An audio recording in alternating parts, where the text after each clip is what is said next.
Bonjour à tous. Eh bien, je vous propose d'avancer encore dans le livre du ciel de Luisa Picaretta puisque nous avons bientôt fini le tome 11. Et donc vraiment que chacune de ces paroles nous transforme, nous édifie, nous fait grandir en sainteté, que chacun de ces passages vient purifier notre âme, vient l'embellir. Eh bien, Seigneur, nous sommes là, nous sommes disposés, reçois nos cœurs, nos intelligences et vraiment mets-y ta semence de sagesse, de puissance, de beauté, que rien ne se perde et que vraiment nous puissions jour après jour ne désirer que la vie par toi, pour toi et en toi, Jésus. Au nom du Père qui m'a créé, du Fils qui m'a sauvé et du Saint-Esprit qui me sanctifie. Amen. Jésus, c'est toujours émergé en toi que je vais méditer ce passage. Viens t'emparer de mes paroles, de ma bouche et viens vraiment me remplir de ta présence et de ton Esprit Saint. Alors, c'est le passage du 22 décembre 1916.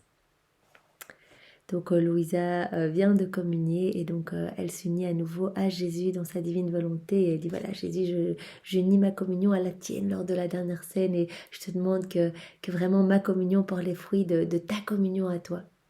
Et Jésus lui dit ceci, ma fille, l'âme qui vit dans ma volonté, quoi qu'elle fasse, elle le fait dans ma volonté, ce qui me force à faire la même chose qu'elle.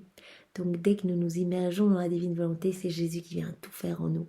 Vraiment, même si nous oublions de l'appeler, si dès le début, dès le matin, nous avons offert notre journée au Seigneur et que régulièrement dans la journée nous l'appelons, Jésus va prendre l'habitude de venir agir à travers nos mains, de venir marcher à travers nos pieds, de venir regarder à travers nos regards, etc., parler à travers notre bouche. Et donc c'est Jésus qui est attiré comme un aimant dans l'âme de la personne qui s'abandonne et qui vient faire tout en elle. Ainsi, si l'âme reçoit la communion dans ma volonté, je répète ce que je fis en me communiant moi-même et je redistribue, je renouvelle les fruits attachés à ma propre communion. Si l'âme prie dans ma volonté, je viens prier avec elle et je renouvelle, je redistribue sur tous les hommes de tous les temps les fruits attachés à mes prières. Si l'âme souffre dans ma volonté, si elle travaille ou qu'elle parle dans ma volonté, je viens, je suis attirée par cette âme, je m'installe dans son cœur et c'est moi qui viens souffrir à travers elle, redistribuer les fruits de toutes mes souffrances, mes nombreuses souffrances. C'est pour ça que c'est très important d'unir nos souffrances à celles de Jésus, parce que vraiment parfois on a des petites souffrances purement humaines, mais c'est rien comparé aux immenses souffrances que Jésus a subies dans sa divinité pendant 34 ans depuis la seconde une de son incarnation jusqu'à sa mort. Toutes les souffrances dans son humanité, vraiment Jésus a refait toutes nos vies et tout a été vraiment au prix d'indicibles souffrances.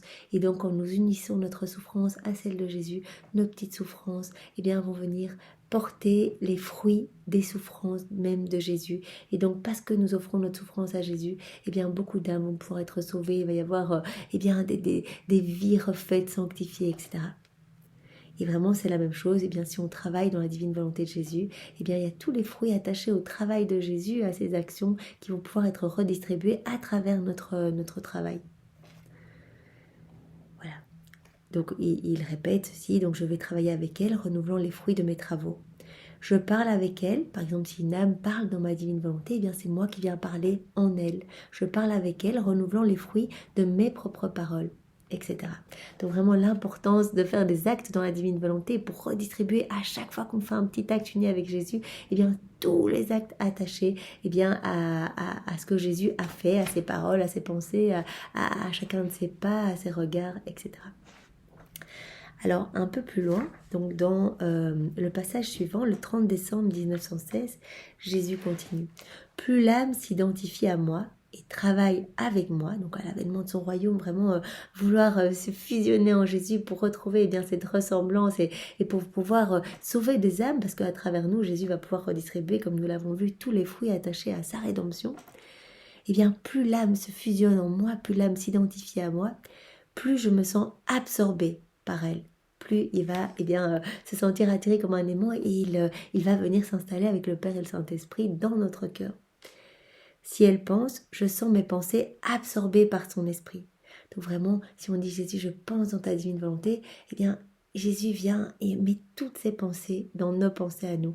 Et donc nos pensées prennent une teinte divine, puisque tout va être imprégné dans les pensées même de Jésus. Si elle regarde, parle, respire ou agit, je sens mon regard, ma voix, ma respiration, mon agir, mes pas et mes battements de cœur fondus dans les siens. Donc comme Jésus le disait dans de nombreux autres passages, il y a vraiment une unicité. Il y a vraiment cette union entre l'âme qui s'abandonne à moi et tout ce que je suis, mes bienfaits, mes bénédictions, mes grâces, mon royaume, voilà, tout ce que j'ai fait, tous les fruits de ma rédemption. Il y a cette unicité, il y a cette union et vraiment, il n'y a même plus qu'un seul battement de cœur, le mien. Donc c'est mon battement de cœur qui va battre à travers le cœur, à travers cette âme. Et donc à travers ce cœur, je vais pouvoir distribuer, déverser mon amour partout sur la terre. Ces âmes m'absorbent totalement et en m'absorbant, ces âmes acquièrent mes manières et ma ressemblance. Je me vois en ces âmes continuellement. Et Jésus rajoute dans le passage suivant du 10 janvier 1917 que vraiment c'est important de faire des petits actes continuellement parce que c'est par ces petits actes en union avec Jésus qu'on acquiert la sainteté. Notre âme a besoin de la nourriture de petits actes pour devenir sainte. N'essayons pas de voir directement des choses extraordinaires.